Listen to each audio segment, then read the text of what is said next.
तय करना आप समझ सकते हैं कितना मेहनती रही होगी बच्ची, उसने मेहनत किया। और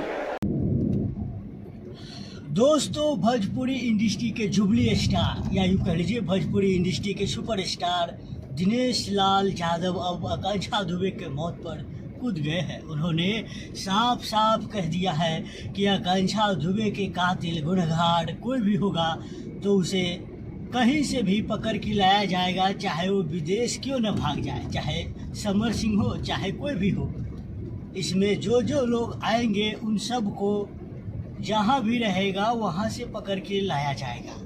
खैर, उन्होंने ये भी कहा कि योगी सरकार है, यूपी में योगी सरकार है तो चोर अपराधी न कभी पहले बचा है और न आज बचेगा।